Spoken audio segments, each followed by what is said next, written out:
Jagananna 2.0 YSR Congress party Jagananna 2.0 అన్న mobile super యాప్ను release కూడా చేస్తూ ఉన్నాం. ఈరోజు ఏం జరుగుతూ ఉంది అని అంటే సోషల్ మీడియాలో మన వాళ్ళు పోస్ట్ చేసిన కంటెంట్ను ఇష్టం వచ్చినట్టుగా డిలీట్ చేసేయడము, డిలీట్ చేసేదానికి ఇష్టం వచ్చినట్టుగా కుట్రలు పన్నడము, ఇవన్నీ జరుగుతూ ఉన్న నేపథ్యంలో మనమే ఒక యాప్ తీసుకొని వచ్చి ఒక ప్లాట్ఫామ్ క్రియేట్ చేస్తూ ఉన్నాం. జగనన్న 2.0 సూపర్ యాప్ను. ఈ యాప్లో ఇందులో ప్రతి కార్యకర్త కూడా నిర్భయంగా తన అభిప్రాయాలను తాను చెప్పొచ్చు.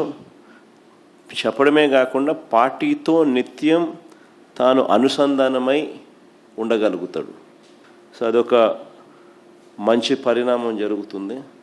ఇష్టం వచ్చినట్టుగా వాళ్ళు చేసే కుట్రలు ఏదైతే ఉన్నాయో కుట్రలను కూడా తిప్పికొట్టినట్టు అవుతుంది.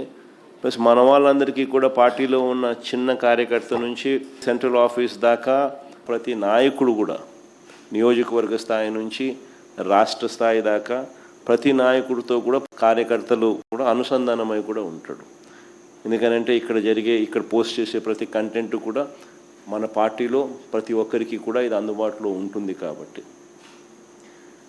క్షేత్రస్థాయిలో ప్రజలు ఎదుర్కొంటా ఉన్న సమస్యలు కానీ, కార్యకర్తలు పోలీసుల ద్వారా హెరాస్మెంట్ ఎదుర్కొంటా ఉన్న ఇబ్బందులు కానీ, పార్టీకి సంబంధించిన ఇలాంటి ఏ అంశాలైనా కూడా ఈ యాప్ ద్వారా నేరుగా ఒకరితో ఒకరం టచ్లో ఉండగలుగుతాం. ఈ యాప్లో ఇంకొకటి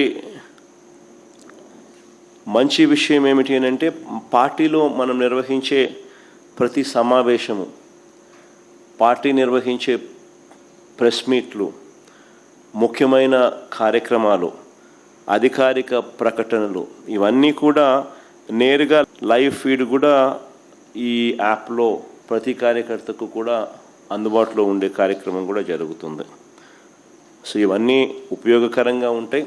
ఫ్యూచర్లో కూడా ఇంకా ఈ యాప్ను ఇంకా కొంత బలపరుస్తూ కార్యకర్తలు ఏదైనా ఇబ్బందులు పడినా కూడా ఇబ్బంది పడ్డ కార్యకర్తకు తోడుగా ఉండే కార్యక్రమం కూడా రాబోయే రోజుల్లో ఈ యాప్ ద్వారా ఉపయోగపడుతుంది. మన డిజిటల్ డైరీ కూడా మన పార్టీకి సంబంధించి ఎవరైనా కూడా ఎక్కడైనా ఈ పోలీస్ హెరాస్మెంట్ వల్ల కానీ ఇంకొకరి హెరాస్మెంట్ వల్ల కానీ నష్టపోయిన ప్రతి కార్యకర్త కూడా డిజిటల్ డైరీలో ఏ రకంగా అయితే తాను నమోదు చేస్తూ ఉన్నాడో ఆ డిజిటల్ డైరీని కూడా దీంట్లోకి అనుసంధానం కూడా చేస్తాం. సో ఈ యాప్లో వస్తే డిజిటల్ డైరీ కూడా అందుబాటులో ఉంటుంది. సో ఇది బేసిక్లీ ఒక సూపర్ యాప్. సో మనదే ఒక ప్లాట్ఫామ్ క్రియేట్ చేస్తూ ఉన్నాం. సో ఒకవైపున మనం ఈ మిగతా ప్లాట్ఫామ్స్లో సోషల్ మీడియా పోస్టింగ్స్లో సోషల్ మీడియా వాళ్ళ మీద చర్యలు ఏదైతే తీసుకుంటా ఉన్నారో అవన్నీ కూడా ఆ ప్లాట్ఫామ్స్కి రిప్రజెంట్ చేసి అవి అండూ చేసే కార్యక్రమాలు ఎలాగూ మనం చేస్తూ ఉంటాం. ఆ ప్లాట్ఫామ్సే కాకుండా ఈ ప్లాట్ఫామ్ ఒక సూపర్ ప్లాట్ఫామ్ కింద ఎవరూ ఆపలేని విధంగా మనం ఒక సూపర్ యాప్ను మన ప్లాట్ఫామ్ కింద మనం తీసుకొచ్చుకుంటా ఉన్నాం.